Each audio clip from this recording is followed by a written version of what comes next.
Excellencies,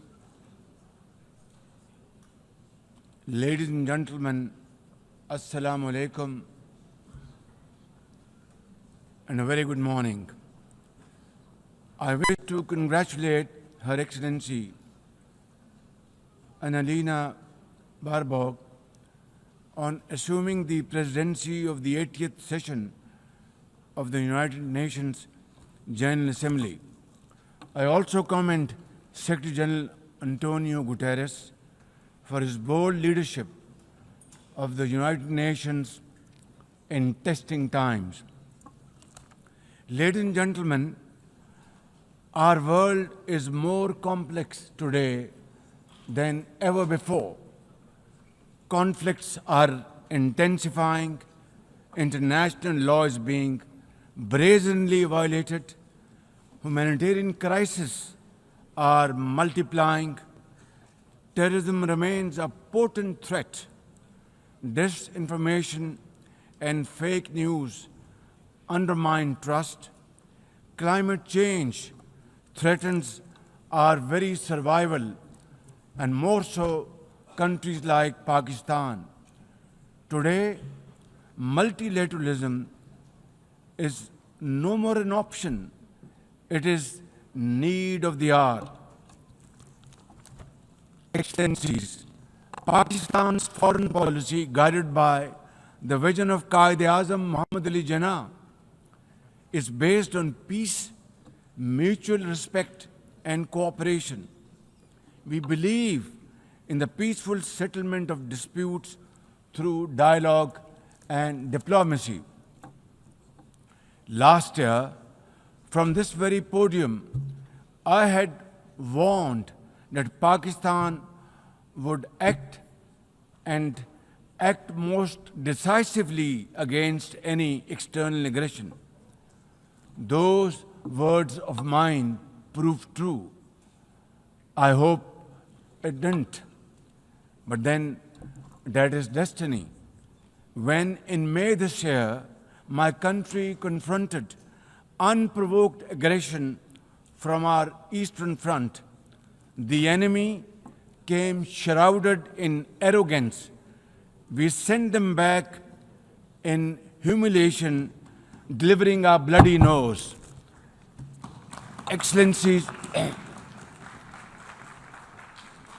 India sought to extract political gains from a human tragedy by spurning my sincere offer of an independent international investigation into the Pahalgam incident.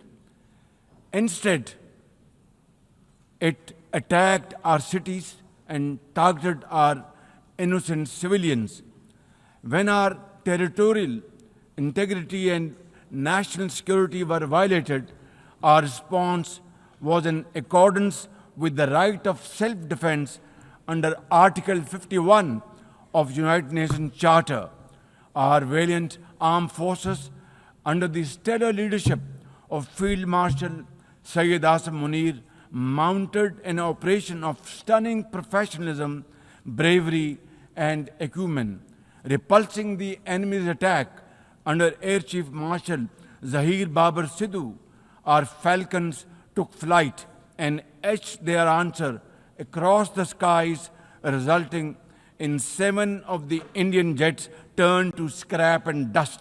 A decisive response.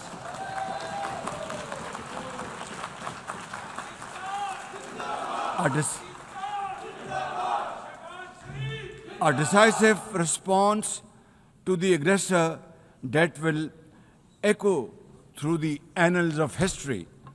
To the fearless architects of this victory, to every officer and soldier, heirs of our martyrs, their names are forever engraved in glory.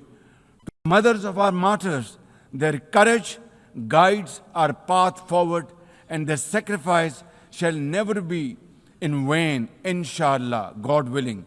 And to every Pakistani, you stood as one unbreakable wall, a bunyanum marsus. Excellencies, though in a position of strength, Pakistan agreed to a ceasefire facilitated by President Donald Trump's bold and visionary leadership. We express our deep appreciation to him and his team for their active role in bringing about the ceasefire. President Trump's efforts for peace helped avert a more threatening war in South Asia. Had he not intervened timely and decisively, the consequences of a full-fledged war would have been catastrophic. Who would have lived to tell what happened? And therefore, in recognition of President Trump's wonderful and outstanding contribution to promote peace in our part of the world, Pakistan nominated him for Nobel Peace Prize. And I think this is the least we could do for his love for peace. And I think truly he's a man of peace. Ladies and gentlemen, we're also grateful to our friends and partners, including China, Turkey, Saudi Arabia, Qatar, Azerbaijan, Iran, UAE, and of course, UN Secretary General for extending their diplomatic support to Pakistan at this crucial time. Excellencies, we have won the war, and now we seek to win peace in our part of the world. And this is my most sincere and serious offer before this August Assembly of the World Nations. Pakistan stands ready for a composite, comprehensive, and result-oriented dialogue with India on all outstanding issues. South Asia requires, ladies and gentlemen, proactive rather than provocative leadership. India's unilateral and illegal attempt to hold the Indus Water Treaty in abeyance defies the provisions of the treaty itself, as well as the norms of international law. Pakistan has made it abundantly clear, and let there be no doubt once again in anybody's mind, as I said last year in this hall, from this podium, we will definitely and ardently defend, inshallah, the inseparable right of our 240 million people on these waters. To us, any violation of this Indus Treaty represents an act of war. Ladies and gentlemen, through this august House, I wish to assure the Kashmiri people that I stand with them. The people of Pakistan stand with them. And one day soon, inshallah, India's tyranny in Kashmir will come to a grinding halt. Kashmir will gain its fundamental right to self-determination through an impartial plebiscite under the auspices of this very organization, United Nations.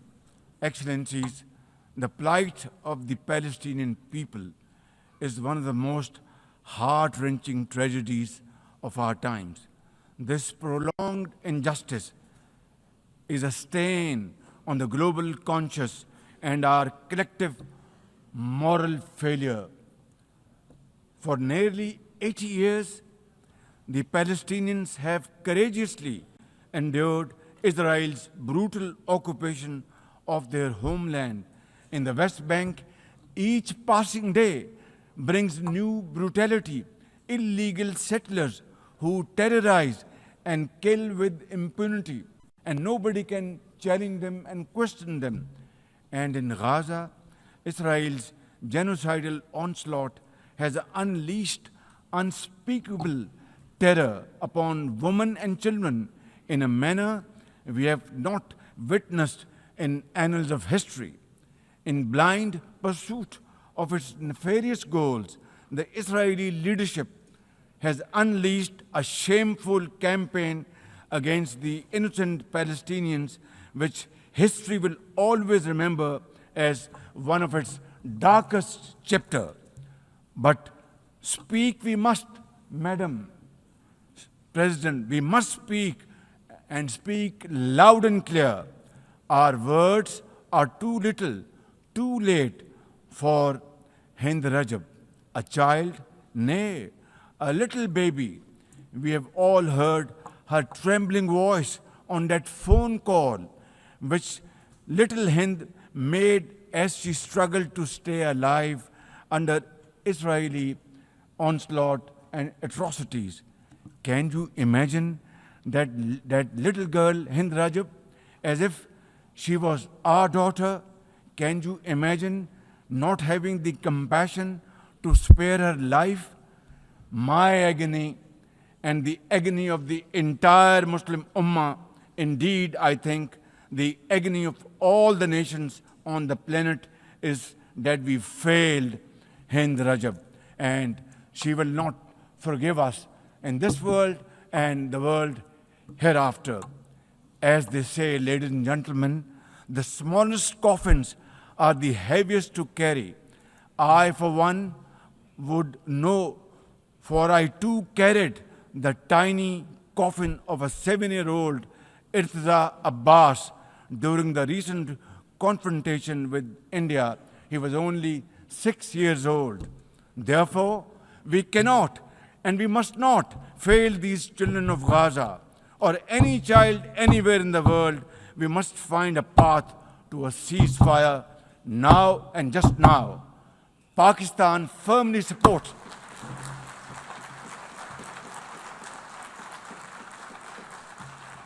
Ladies and gentlemen, Pakistan firmly supports the demand of the Palestinian people for the establishment of a sovereign Palestinian state with pre-1967 borders and Al-Quds Sharif as its capital.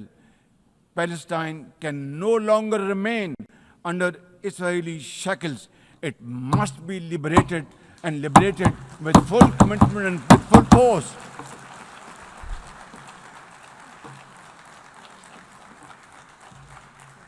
Excellencies, as far as Pakistan is concerned, we were among the first to recognize Palestinian statehood in 1988. And now we welcome the recognition of the state of Palestine by a number of countries recently around the globe, and urge others to also follow suit, because time and tide wait for none. We are further grateful for President Trump's timely initiative to invite Arab Islamic states 3 days ago here in this building for a consultative session at the United Nations. And I was also part of that consultative process. And I think, and I hope and pray to God that it has rekindled hope for a ceasefire in the nearest future, for which the credit must again be attributed to President Trump for this peace initiative. Excellencies, Israel's recent attack on Doha and its continued violations of the sovereignty and territorial integrity of numerous countries is reflective of its rogue behavior. Pakistan stands unwaveringly with our brothers and sisters in Qatar. We also support all efforts for a peaceful resolution of the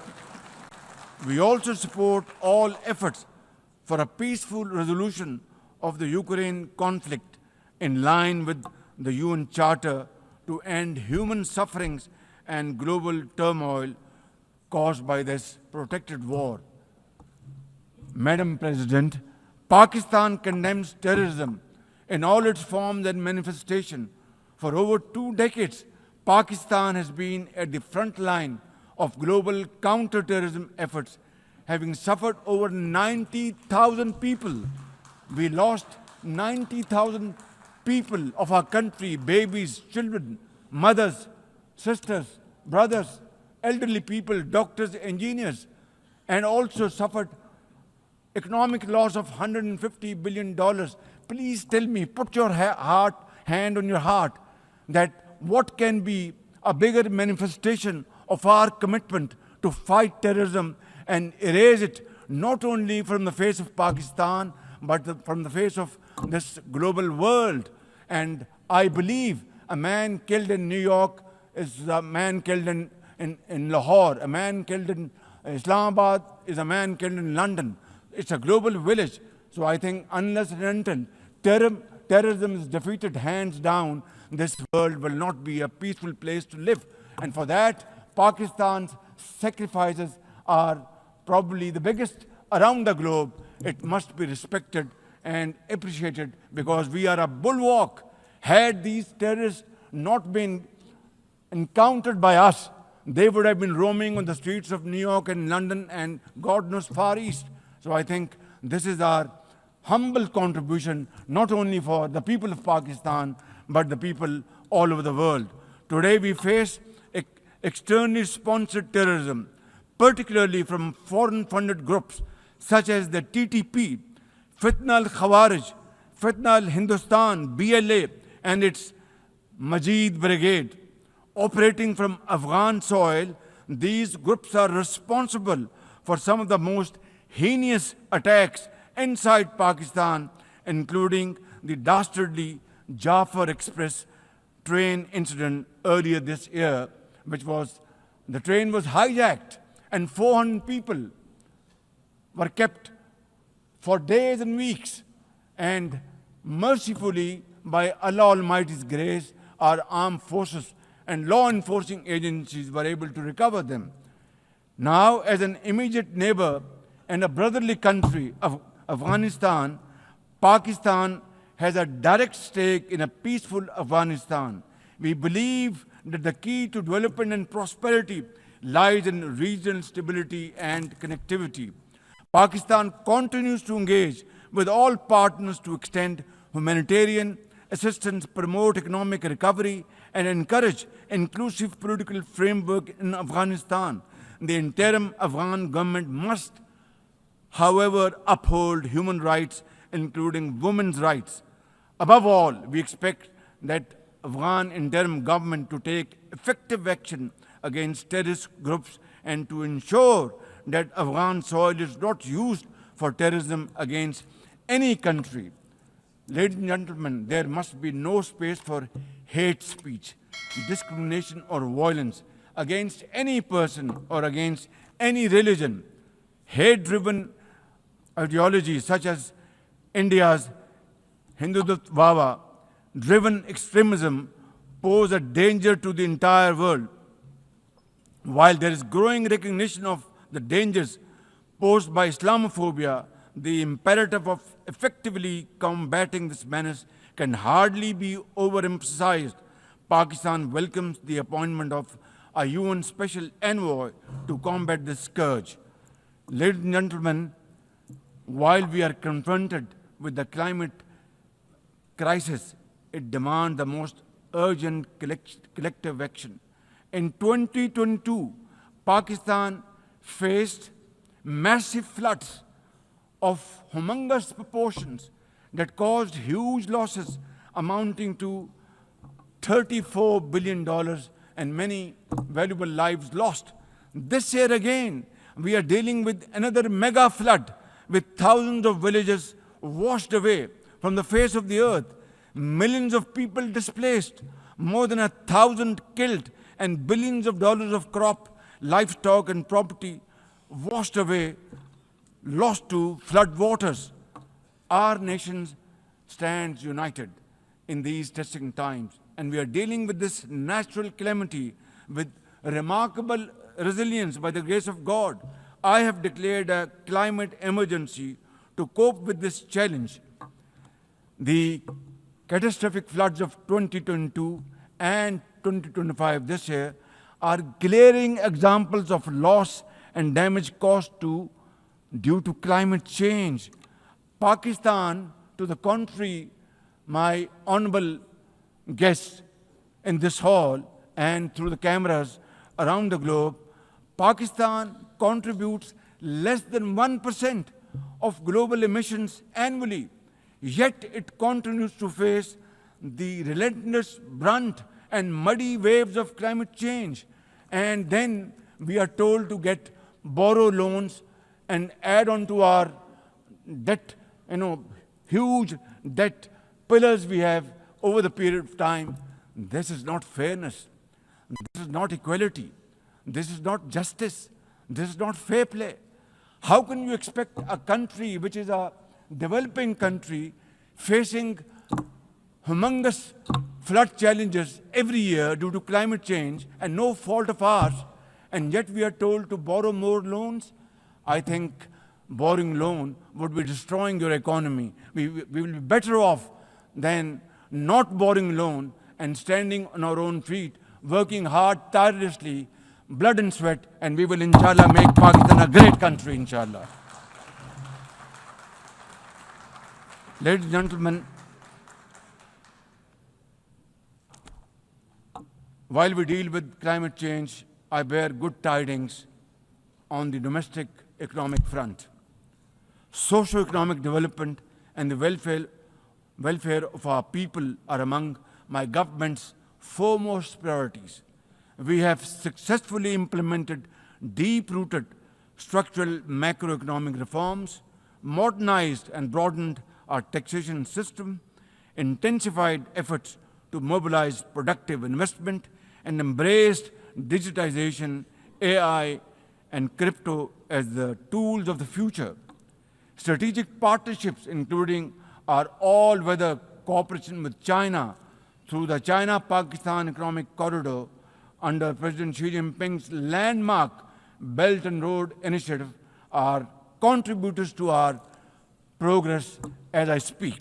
I admire the vision and foresight of President Xi Jinping, whose recently launched Global Governance Initiative, along with other global initiatives, offers a comprehensive framework for a more just, fair, and inclusive development. Excellencies, as a non-permanent member of the UN Security Council, Pakistan is playing its constructive role in conflict prevention. The unanimous adoption of Resolution 2788 under our presidency of the Council has renewed our collective commitment to multilateralism, respect for the UN Charter, and effective implementation of UN Security Council resolutions. Excellencies, at the end, let me assure you that Pakistan will always stand for peace, justice, and development, for a revitalized United Nations, and for cooperative and multilateralism that is fair and inclusive and delivers for all. Therefore, let this 80th anniversary not simply commemorate history. Let us make history and chart a future for the next 80 years with these United Nations as enduring hope for global good. Let us truly strive to become better together. Thank you very much. United Nations, long live. God bless you.